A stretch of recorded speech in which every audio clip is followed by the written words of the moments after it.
my name's Grace and welcome to the UG Racing Alumni panel.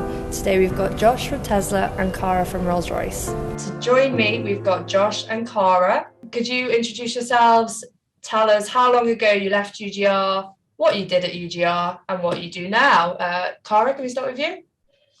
Yeah, of course. I'll try and answer all those questions. Sorry. No, that's okay. My name is Cara. I'm from Northeast Scotland, Aberdeenshire, and I studied a bachelor's in mechanical design engineering at University of Glasgow, hence why UGR. I was lucky enough to do UGR for the 4 years I was at uni. Started as part of chassis and suspension. Josh was actually my buddy when I started. Then moved into unsprung mass and was lucky enough to do my final year project on the upright design for 2019 in my final year. Some stuff, yeah. Hi, I'm Josh. Originally from Hungary. My dad's from England, hence the accent. I studied in Glasgow as well, obviously. Mechanical engineering, although I started out as mech with aero, but then dropped the aero because I thought I'd just do UGR instead. It's more interesting, more fun, more hands-on experience as well. And so in UGR, I started out as, I don't know if we still have it, but we used to have a T2 team, the guys who would just do a design project. So I started out in chassis and suspension on the T2 team. And then as soon as I graduated to the T1 team, I guess you could say, where we actually built the vehicle, I moved on to unsprung mass and other suspension components. So started uni in 2014, finished in 2020 with a year internship down at Rolls-Royce, where Cara works right now. If I'm not mistaken, that's still true. And now I work at Tesla, working on interiors. So that's fun. Very similar, both of you, both similar areas of the team and clearly both love Rolls-Royce. So firstly, I'd like to know, what is your current job similar to what you did at UGR? Obviously, I'm guessing it's a bit more full-time, full-on than UGR was, but yeah, in what ways is it similar and in what ways was it different? Yeah, in ways, my current job role is quite similar. In ways, it's very different. I can clock in and clock out, which is quite nice. Not something you can do with Formula Student in UGR. I remember it well. My current role, I am a body in white quality specialist for Rolls-Royce motor cars. What that actually means, body in white, we're responsible for the chassis and body shell of all of the models that are built at our home of Rolls-Royce in Goodwood. They're built over in Germany, shipped to Goodwood, and we're responsible for all quality topics on the body. So all through the assembly process and the quality check rework process. Every day looks quite different. I spend about half of my time running around the plant dealing with topics, firefighting, problem solving, and then the other half I get to do sort of long-term quality and problem management, which is quite exciting. Is it a big plant to run around? I bet you get a lot of running in. For a car manufacturing plant, we're not that big. We build 28 cars a day. Which doesn't sound like that many, but when they cost as much as a Rolls-Royce does, that is a lot. Yeah. All of our cars are hand built 100% in Goodwood, so that comes with its own unique set of challenges, I would say. I can imagine. What about you, Josh? What's similar from UGR to now at Tesla?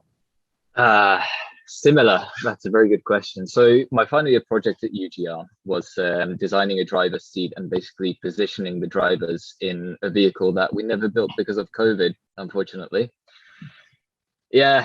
COVID ruins everything. But it was good too. So back at Rolls-Royce, I worked on the interiors team. Then at UGR, my final year project was as interiors relevant as you can get in a Formula student car, I reckon. So I guess you could say some of the knowledge over the years was transferable to what I'm doing right now. But I mean, kind of as Cara said, we do a lot of firefighting. I mean, me specifically, I've been hired at Tesla as a interior launch engineer. So I work for the interior design engineering team. But right now in Berlin, they don't really need designers. The designs are already complete. We just need to troubleshoot. And as soon as there's, any hint of smoke coming from somewhere, we have to stomp it out immediately, or deal with the bigger flames later on.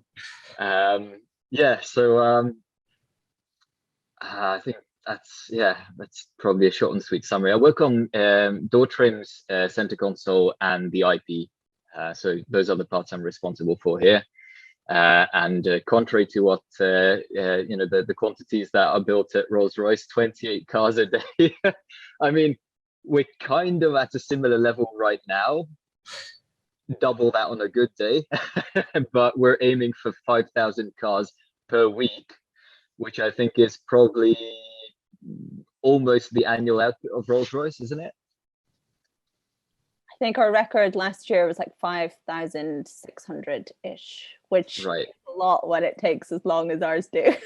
Right. Yeah. I mean, the flip side is that, we don't have the time, so we have to make sure that everything goes in as intended. Every interior trim part clips in, every screw and bolt can be shot as intended. So yeah, there you go. Speaking about you having done the work at Rolls-Royce before you moved to Tesla, I had this question for both of you. What stepping stones did you take from uni to then your job now? Did you do internships, a graduate scheme, or did you just happen to luckily find this job? Just trying to pile up as much experience is what helped me get a job. Was that roughly the question? Yeah, do I remember correctly? Yeah, so internships or just experience, and again, how you came across the job, because I think that's a big issue at the moment, is people graduating and going, oh God, how am I going to find a job in the field that I want to work in? Right. So personally, my strategy to get a job at the end of uni was to pile up as much experience as possible during my year studying. Big part of that was UGR.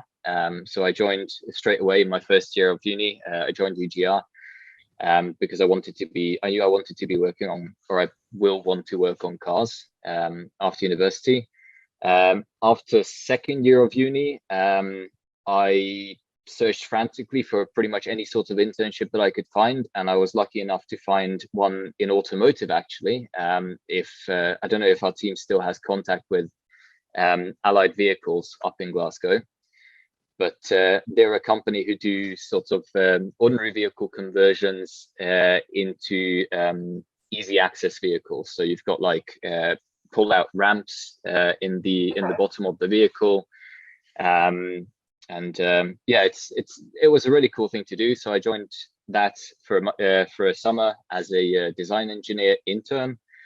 That was after second year. Then after third year, I again just kept applying wherever I could see an opening. So I applied back then to Bentley, Rolls-Royce, Aston Martin, Jaguar Land Rover, Nissan as well, I think, whatever I could find in the UK. And eventually, the Rolls-Royce thing worked out. I actually didn't get an offer from anywhere else except Rolls-Royce. But then I was happy enough to accept that. Can't complain with that. Yeah, no, exactly.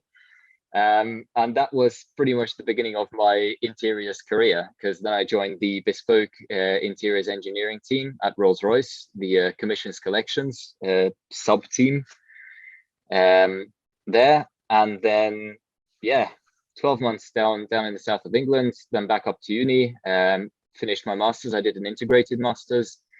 I don't know how worth it is over the bachelor's. I don't know, Cara, how you see this, because I think you did the bachelor's, right?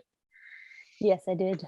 It's an additional year at university, really. I mean, I don't know. And you get a different degree at the end, but it's not all that different. I don't think so.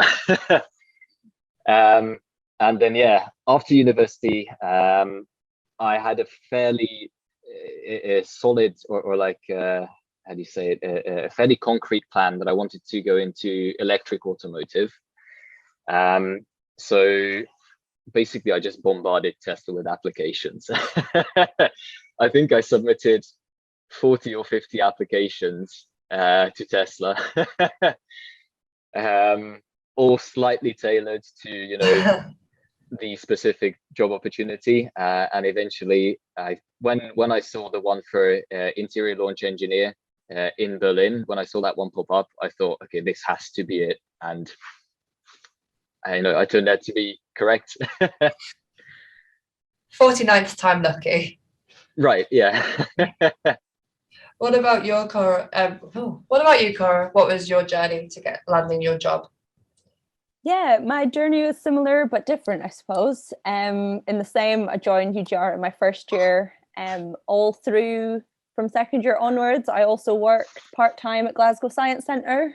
So I always had sort of a part-time job on the side with UGR and studying. You can imagine that was really fun. But yeah, I honestly did love it. You kind of get used to managing your own time.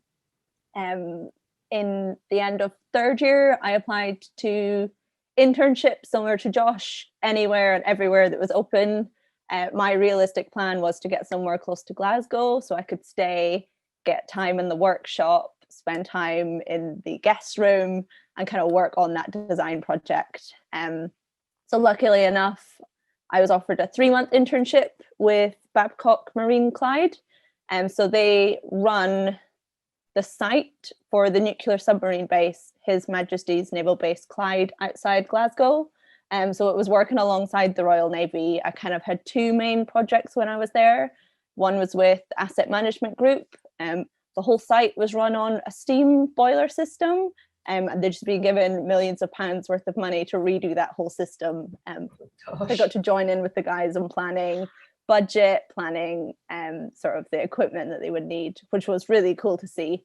And then, yeah, I made the most of my time on site. I think I did a tour of every building possible, met as many people as possible.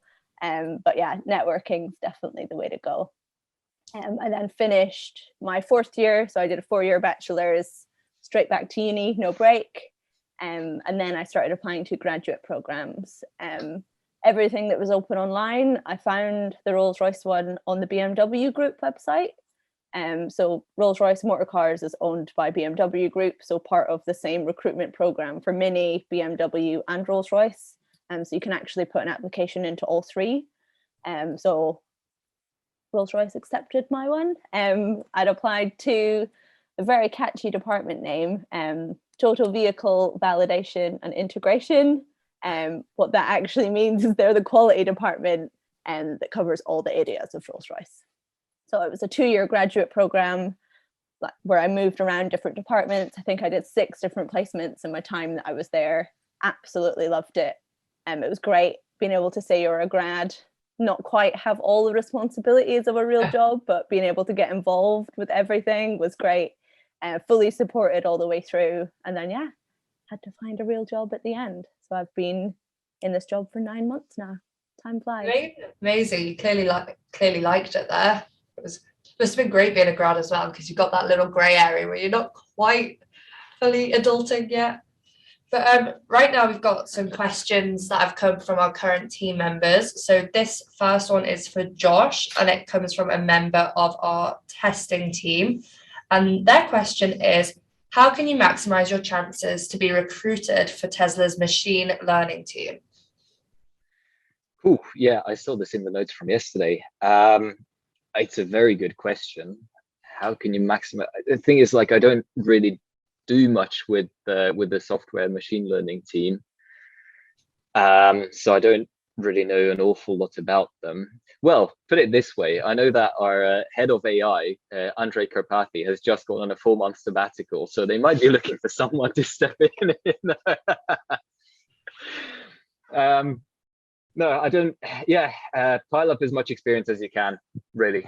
Just do stuff. I think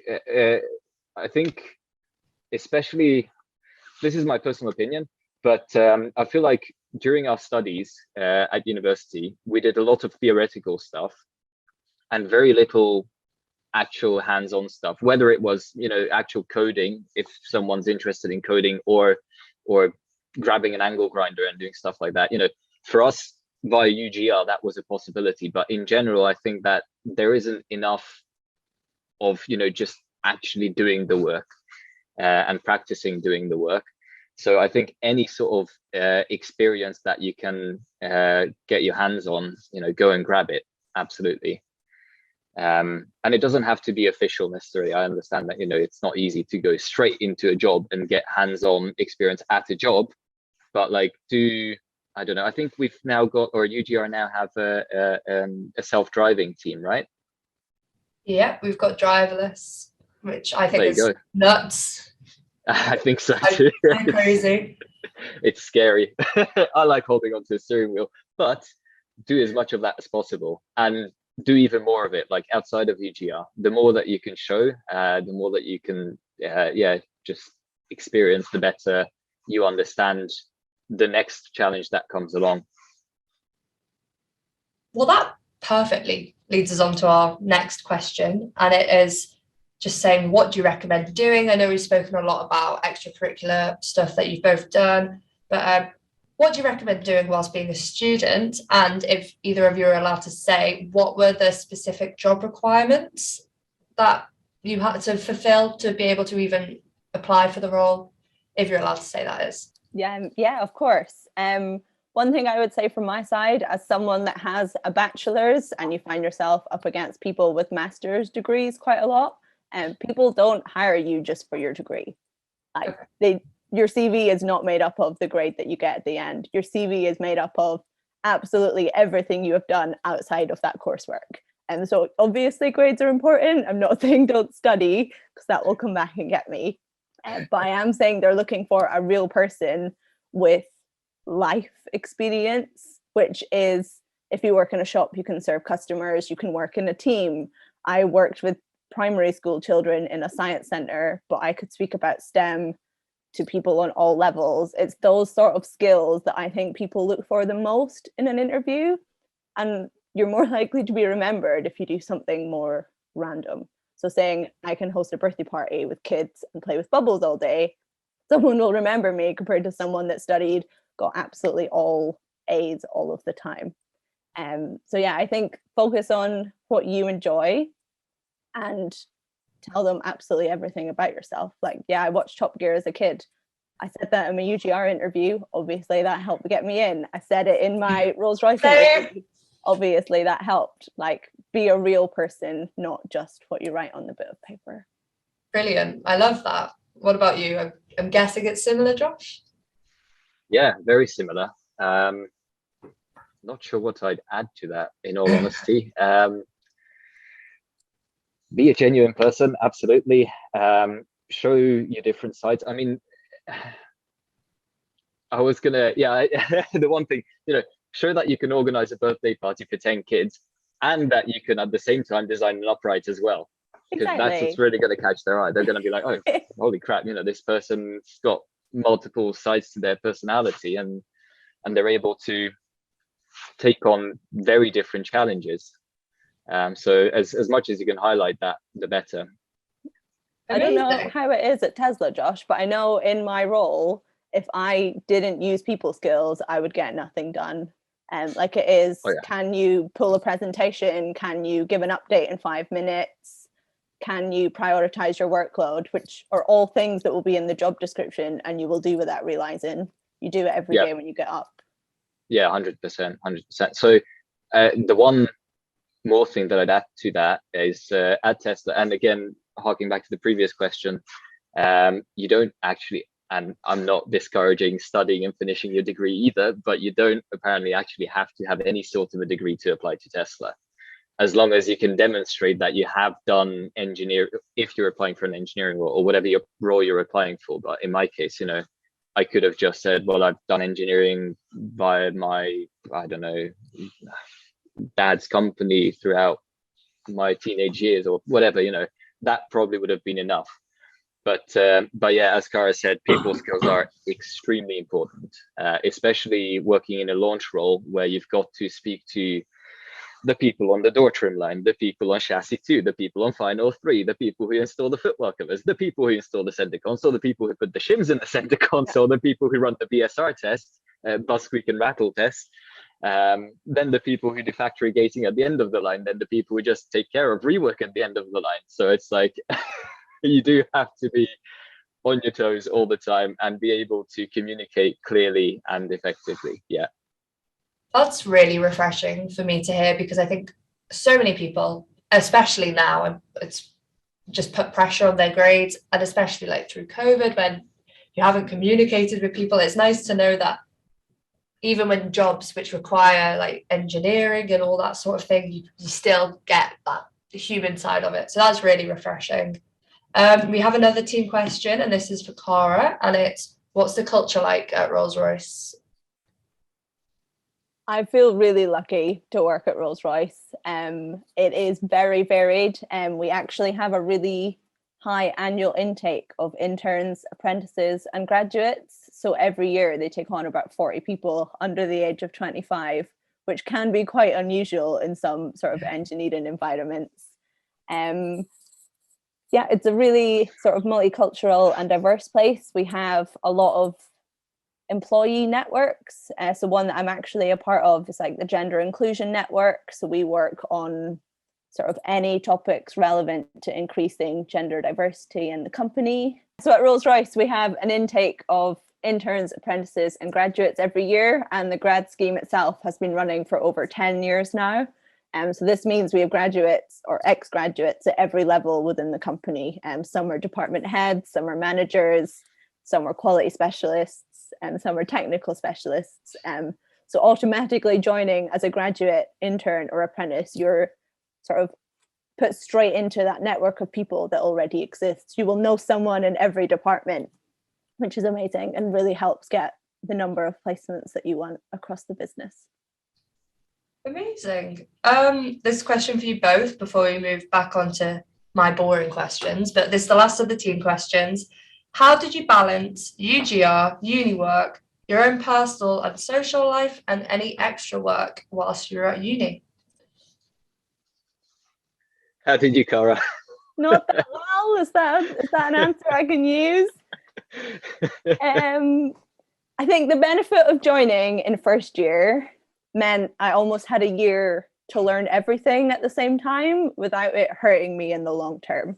Not that I recommend sacrificing grades, but it did give me that time I needed to settle in. Like, it was the conceptual project for the year. So if you didn't produce anything, you could still go to competition, you still learned from it, you still got the experience in the team. So I think if you can join early, that's a great way to start. The main bonus was being able to do it as a final year project. I'd say that really helped me stick with it in that final year. I think if I had a project on something else, it would be almost impossible to split my time effectively between the two and be able to make sort of the level of work required. I would say it comes with practice. I had a part-time job when I was in high school, so I think it started quite early with time management. You do get better with time, and that work-life balance is important. But I think the social side of UGR doesn't quite get enough credit. Like, I know it helped me so much in the 4 years. There's always people there. You're not always working. Sometimes you can go to the pub together. Getting to the competition is amazing. So yeah, I would say that work-life balance is really important, but it does get easier. Yeah. With me. Does it really? Yeah, okay. So personally, the way I handled it whilst at uni, I don't recommend that don't recommend anyone follow my example, really. I basically neglected studying and just spent most of my time on UGR and on, just being free and having free time and on those playing guitar, going out cycling, whatever. And then just cramming when it came to exam time. Like, 2-3 weeks before exams, I just sit down with all of my notes, organize them, figure out what's actually exam material, what isn't, and then basically create a plan as to how many lecture slides I need to work through and digest in a day to cover everything by the time that I had to sit the exam. I love Yeah, it's it's really not a very mature way of doing it. But again, it was partly fueled by what I said earlier, that I felt like with UGR, I'm actually getting hands-on experience. I'm actually designing something, I'm learning how to design something, I'm designing it, I see it realized, and then I see it perform. Whereas with university, it was like, okay, I'm doing all of this work for a grade at the end of the year, or every semester, and that could well be up to the lecturer whether they're in a good mood or not, what kind of grade I end up with. So I figured I might as well do more, meaningful to me work, or rather concentrate on that primarily. Again, it's not a very safe approach, so maybe don't do this. And then after that, at work, I feel like Tesla has definitely, made me improve on my time management skills, mostly just because I don't have any time. I mean, time management skills I do now, definitely. But I don't know. It's intense at Tesla. So every I want to say every engineer, but I feel like probably most people who work at Tesla work for, they work their own workload and then another 3 people's workload. It seems to be the case, definitely with the engineers who I communicate with in Fremont, over at Tesla headquarters, or down in Austin now as well. We're building a factory there as well. It's pretty crazy. And I mean, me personally as well. So as I mentioned earlier, being responsible for center console, IP, and door trims. I remember my colleagues back at Rolls-Royce telling me, or my former colleagues back at Rolls-Royce telling me that, at a legacy automotive company, one of the OEMs, the wing mirror of a vehicle, or even just the skull cap, the exterior covering of the wing mirror of a vehicle, will be designed by 20 engineers over the course of 3 years. Whereas over at Tesla, it's the other way around. It's like we get 20 engineers worth of work on one person. But yeah, that's brilliantly led me into my next question. So you don't have to answer this, but Cara, how's your work-life balance now? And is it better, the same, or worse? I think it's much better. I think what you realize I remember in UGR, everyone is busy and everyone's feeling the pressure. It is exactly the same in a work environment, and everyone thinks they are the busiest person, the most overloaded person. But when you realize you're all in the same boat, you're like, well, can't be that bad, can it? We can't all be this level of busy. So I would say I'm really lucky in the team that I'm in. We're a really small team. We split our workload really well between us. And if you stay late, you get told to go home, which is quite nice. And sometimes you do need that voice to remind you that you actually only have to do 8 hours in a day. If you can't do it in those 8 hours, it can wait another day. The world's not going to end, which is nice. I do almost wish someone told me that in UGR, like 12-hour days in the guest room. If someone said, actually, you can go home and eat, I'd be like, oh, that would be really nice. And then you would feel better about it. Maybe you can come back and do that. Yeah, just need to imagine my voice saying, go home and eat some supper. Be the voice of reason, yeah. Yeah. What's the best piece of advice you both have for UGR members looking to work in the industry? Top bit of advice would be to say, if you don't know something, but straight away ask someone to teach you. Especially as a graduate, you are there and you're not expected to learn everything. Even in my current role, even though I've been there almost a year, you're never expected to know everything, but chances are there will be someone that will know it. So you just go, actually, I don't know that. Can you show me? And 99% of the time they will say yes, because they want to show you that they know it. And then they know you won't have to ask them again. I wish I did that a bit more in UGR with kind of the hands-on stuff. I wish I was like, oh, show me that. Let's do that together. So yeah, I would say do that as much as you can. I'm still trying to get better at it. What about you, Josh? You've had Actually. some time to think. Yeah. And learn from Cara. I feel like I should do more of that as well. Just telling people immediately when there's something I don't understand. But yeah, another thing which I would want to add is don't be afraid to apply for positions that you think are above you.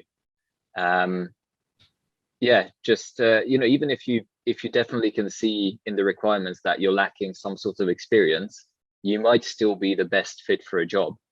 You might have 4 out of 5 requirements for that specific job, and every other applicant might only have 3 out of 5. So just go for it. And if they question you about the one that you don't know about yet, or that you don't have experience in, demonstrate that you're keen to learn it, and show enthusiasm. Yeah, I think that's probably it, pretty much. Be amicable, be approachable, show enthusiasm. Yeah. Yeah, because you don't know until you try, and it's the same with job applications. And if they do ask you about it, which I guess is quite unlikely, just say, I've learned all this by asking, so I can certainly learn what I'm missing. So following up on that piece of advice, can you think of the best piece of advice someone has given you? Doesn't have to be work related, it could be life related.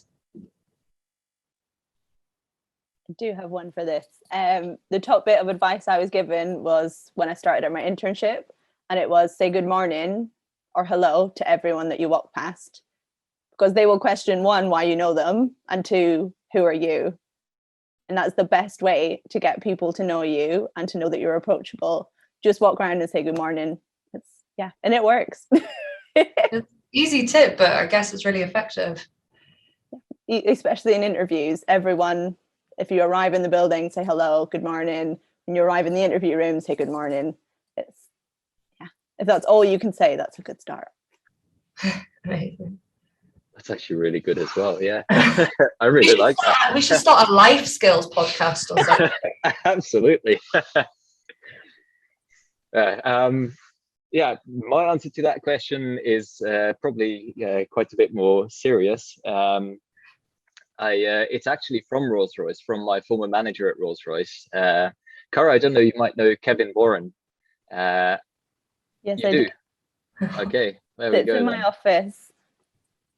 Awesome. I think I saw on LinkedIn that he's moved from engineering to purchasing, or maybe not. It is. Okay. Same office, but yeah. Right. Yes. Yeah. Anyway, so Kevin gave me this wonderful advice. I think it was probably at the end of my internship, or near the end of it.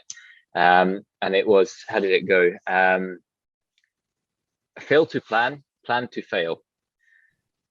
And I don't think this is uniformly 100% applicable always, but it's always like you don't have to have a plan down to the very last T. I think it's good if you're flexible on your plans, but it's always good to have a goal to be working towards, or like a rough outline of what you want to do. As I mentioned, when I started university, I already knew that I want to go into automotive, which is partly why I joined UGR, also because it's super cool building a race car. Come on, I mean, because race car, Super cool. But yeah, always have a goal in mind. Love that. Now, well, we're getting all deep with the life skills. Last few questions are going to get even deeper. What do you see for your future? Maybe in 5 years' time, where would you like to be? Here I'm harping on about goals. I'm completely dumbstruck. Well, you've clearly failed to plan. I'm just Set yourself up there. No, I mean, 45 years. I want to be able to stick with Tesla for that long.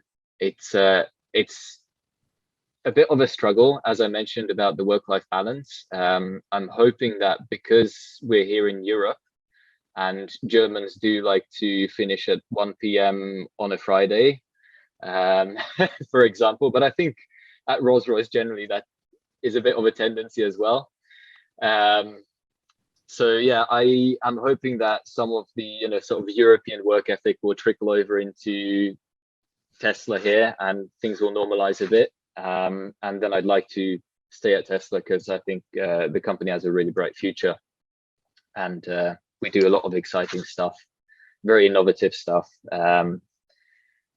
Sometimes it's just throwing stuff at the wall to see what sticks, but If it works, it ain't stupid. That's a brilliant quote. Throwing stuff on the wall to see if it sticks. We could put that at the start of this video. Oh my days. What about you, Cara? I guess my goal in the next 5 years, the main goal would be in my department. We have a sister department based at the BMW plant in Germany, in Munich. One of my goals is to improve my German language skills so I can go and spend some time over there. And that is the goal, that I will be able to speak German well enough that I can go and do 3 or 6 months with the team over there. You're both going to end up in Germany after having a very similar UGR career. One of us will be better than the other at the language, and it's definitely not me. Yeah, that's kind of a personal and a work goal at the same time. I work with these guys every day. I've only got to meet them once because of COVID. So yeah, that is the plan over the next 5 years, and hopefully bring some interns, apprentices, and grads into the department for a placement, which I would really love to do. I'm very biased, but I think we're great. I am sure you are great, clearly, because both of you have worked there. Do you miss Uni of Glasgow or UGR specifically? Or are you just having too much fun?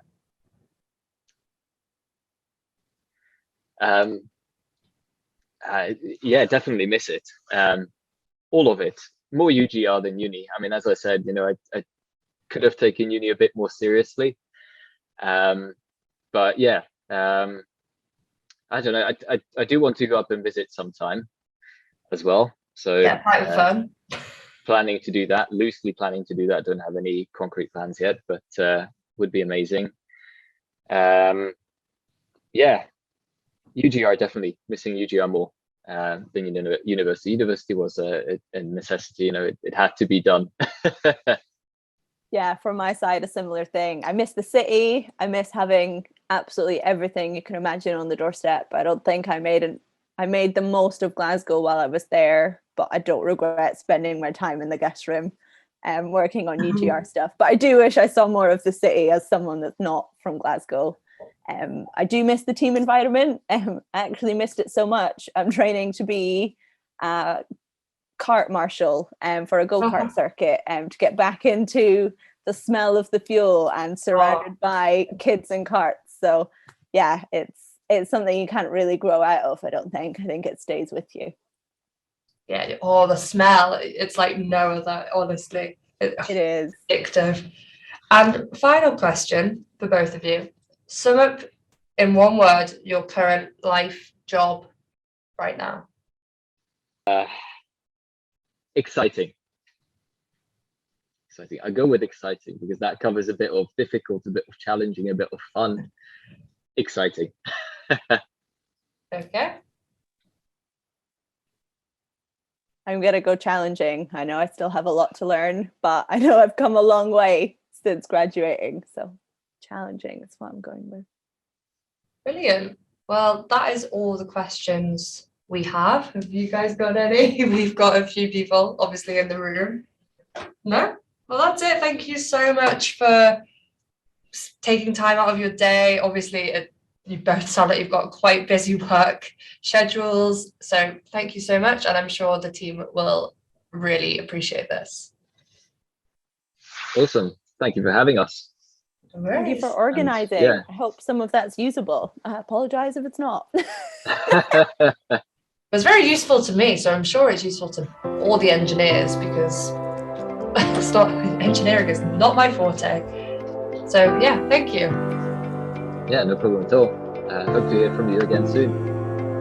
Brilliant. And maybe see you.